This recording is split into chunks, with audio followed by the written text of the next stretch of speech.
There are three platforms by which the saints receive spiritual possibilities. Listen, let me just share with you very quickly, 2 minutes, just a crash course. Number one, those who become are those who never settle. They know that there is always a better and greater version. There are three platforms by which the saints receive spiritual possibilities. Listen, let me just share with you very quickly, 2 minutes, just a crash course. Number one is directly from God through encounters.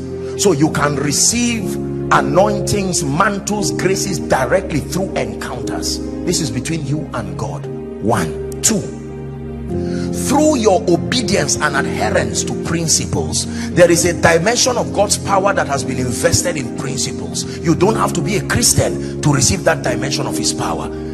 If Boko Haram sows, they will reap. Are we together now? Yes. If you drive well, you will arrive safely. If you don't drive well, a truck will kill you, whether you are a born-again person or not. So the adherence, there is a dimension of God's power that is vested in principles. When you are diligent, you will not be ashamed. It's a principle backed up by God's integrity. So that is the second dimension. The third dimension is through your alignment to the covenant that a man has with God. It is, listen, I hate to say this and I hope you do not misunderstand me, but there are certain things, no matter how close you are to God, he will refer you to receive them through the covenant he has with others. It will never come to you directly. Are we together? The way God distributes graces on the earth is that in every dispensation he finds a man. Are we together? He enters a personal covenant with that man under certain sacrificial conditions. It becomes the platform for communicating that dimension of God to that generation. And from that man, everybody within the lifetime of that dispensation that needs that dimension of God will get it in alignment to the covenant he has with that man. I know that we like to believe that you can ignore anybody and just get things directly from God. It may be true at a preliminary level, but as you know God and do business with God, you will understand that there are men who are not just bodies, they are systems. They are God's authorized channel for receiving of certain dimensions. This was the mistake that Saul made, Pastor. We're Bible students, and Saul lost his throne because there was a man, a system called Samuel, who was the official mediator. But because of a waste of time, the king said, what is there? We are all men. And he quickly, and you know, men pressured him into doing it. And when he did it, Samuel came and said, no, Saul, you have done foolishly. You would have allowed me to come and God would have established your throne forever. But now the throne is taken from you. It would have now been, thou son of Saul, have mercy on me. Listen, number two, everything I teach you is from scripture. I teach you sound doctrine. Moses is lifting up the rod, Pastor, and controlling the victory of a people, vetoing their army training. Regardless of what they learned, it was useless in the face of this system called Moses. When he became tired, I thought Aaron and Hur will say, okay, rest, let's hold the rod. Ask Gehazi. When Gehazi held Elisha's rod, he took it before the dead body and it was a stick, because it was not the rod, it was the covenant that was backing it. This is why dishonor is dangerous, because you don't just dishonor men, you dishonor systems. What is there with Pastor Nathaniel? How many months can I go and quickly do a training on trumpet? Because in your mind, are you seeing that now? Yes. There is a sin called the sin of the body, dishonoring the investment that God has put. And many people, including us pastors, we have this disregard.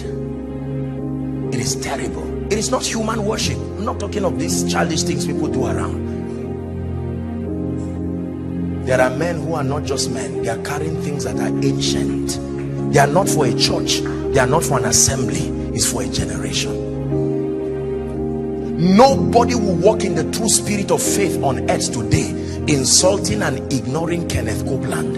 As simple as he is, since Hagin went to be with the Lord, he became the authorized spiritual channel. The individual that personifies faith today is Copeland. Start from any man who walks in faith. It is in honor to that covenant.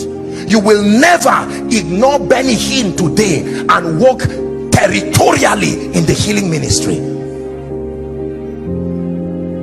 Are we together? You would never ignore Billy Graham and Reinhard Bonnke. Reinhard Bonnke will go to a land and preach and people will bring their charm. Is that evangelism? Are we together? To preach and fire is coming out from an altar somewhere. That's more than evangelism. That's a system. You must have the eye of the spirit to discern, because we are people who like charismatism, and sometimes it may not be spectacular, but God still has an altar that backs this man. Sir, am I boring you?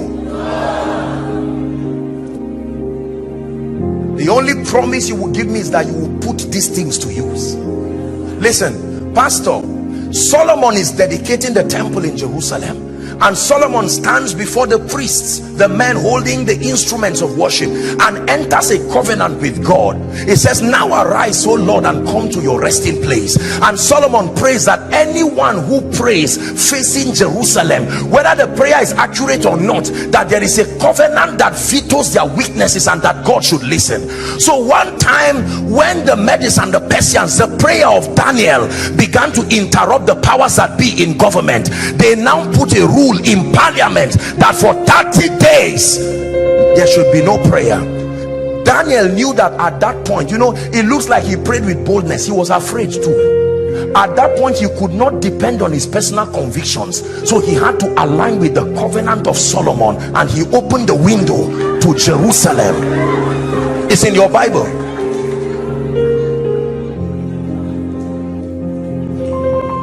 That by two immutable things it is impossible. God can enter a covenant with a man of God to honor him every time he prays for the sick.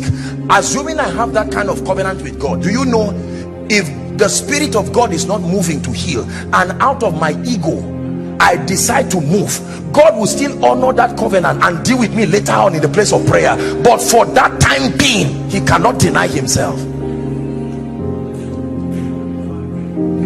Why using results and manifestation to judge a man can be dangerous, because there are times that what happens is not a true testimony of his secret place. It's simply the advantage of the covenant that backs his office.